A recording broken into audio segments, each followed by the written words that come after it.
Hello mga ka-popcorn. So sana po'y mapatawad niyo po ako sa aking kadugyutan.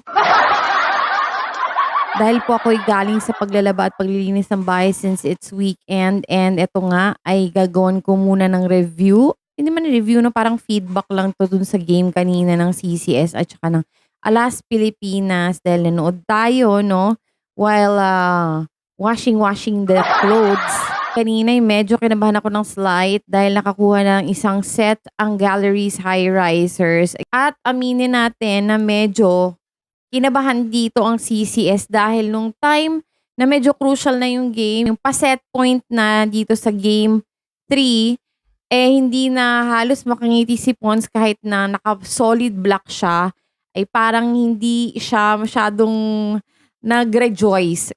Hindi kagaya nung mga pagka nakakatira siya na malayo pa yung agwat ng score, eh, kitang-kita sa mukha niya yung saya pero kanina ay halata mo na may pressure talaga sa bawat isa sa kanila kasi nga naman ang daming hindi naglaro kanina, 'di ba? Imagine si Ella, si Revilla, si Panaga, wala at syempre yung mga key players nga natin na hindi makapaglaro dahil injured.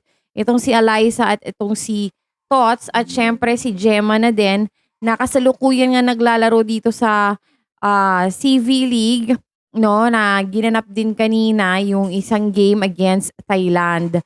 So eto na nga at kanina ay first set pa lang ay nakita natin na pinapantayan talaga ng Galleries High Risers ang enerhiya ng CCS. So talagang grabe no, sobrang dikit na dikit. Lalo na nung second set, medyo ninervyos ako ng very light doon ha. Talagang ang galing din talaga ng depensa ng Galleries at dito nga sa third set ay nagpakitang gilas itong si Bombita. Nakailang puntos siya doon. At syempre, hindi naman magpapadaig ng CCS. At eto nga si Staunton na import ng CCS ay nag-init sa game. At kitang-kita natin kung paano siya nagpakitang gilas kanina at siya nga ang hinirang na player of the game. No? Grabe.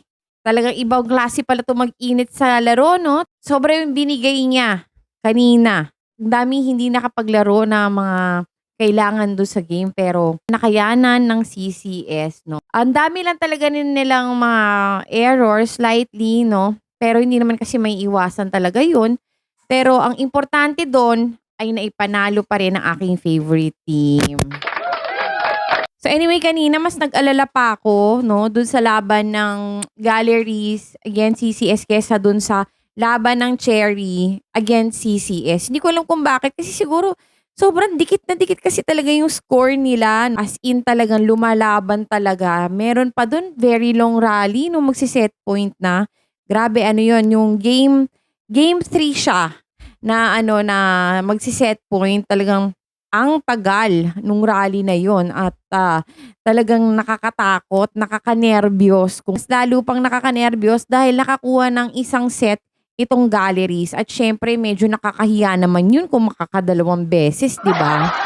To think na veterana itong mga CCS at kahit na nga wala ang mga key players na para umagapay doon sa laro ay susuportahan at papanoorin pa rin nating mga fans yan 'no. At alam naman natin na kayang-kaya nila dahil individually ay talagang meron silang angking lakas at galing. So dumako tayo dito sa Alas Pilipinas na lumaban kanina sa CV League. Kalaban nga nila ang Thailand at alam naman natin syempre ng mga veterana na alam na 'to. Itong Thailand, sobrang tagal na naglalaro nito sa mga international games. Ngayon itong Alas Pilipinas, alam natin na galing collegiate mostly na mga players nila. Hindi tayo pwedeng mag-expect ng ganon kataas dito sa Alas Pilipinas. Kanina habang nandun ako sa live, ang daming mga mema, no? Ang daming mga... Actually, nandun pa lang ako sa live ng CCS against High Risers. Ang dami na dun kumukuda dahil nga halos sabay nag-umpisa yung game nitong CV League at saka nitong CCS. So may mga kumukuda na naman mga bashers doon na wala na naman magawa. Ang sabi nila, talagang kawawang-kawawa daw kasi parang pambarangay daw yung kalaban ng Thailand. Which is, naku ha, grabe ha.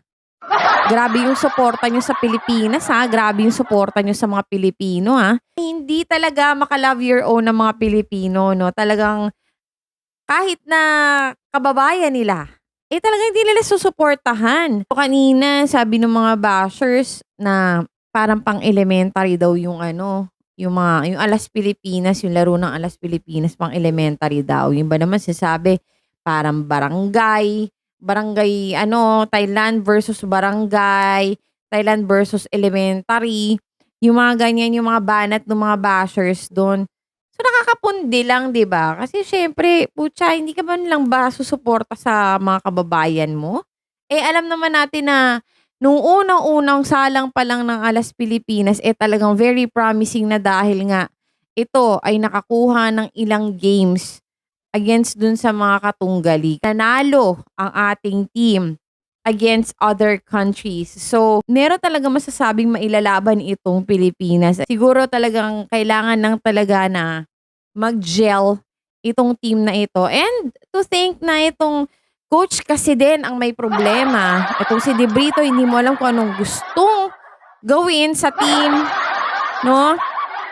At hindi talaga niya pinalaro ang Gemma at ang Nunag, no?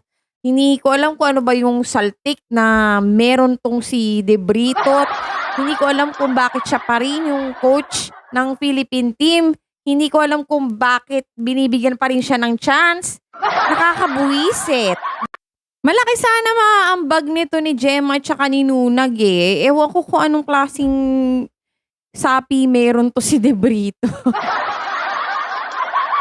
So, ang explanation daw dyan kung bakit hindi pinalaro si Gemma at saka itong sinunag ay dahil daw hanggang 14 players lang ang allowed sa isang team. So, hopefully sa mga susunod na games ay makita na natin maglaro ulit silang dalawa. Napansin ko kanina ang dami nagtatanong sa live streaming ng game ng CCS at ng Galleries na kung nasaan daw ang import ng Galleries at ang dami pa nagre-react doon. Sabi nila, pasalamat kayo CCS at walang import ang Galleries. Well, for your information po, ayan po siya. Asian lang talaga siya kaya hindi siya striking, kumbaga hindi siya katulad ng ibang import na puti or black, ganyan. Sumukha lang talaga siyang Pilipina kaya hindi siya napapansin.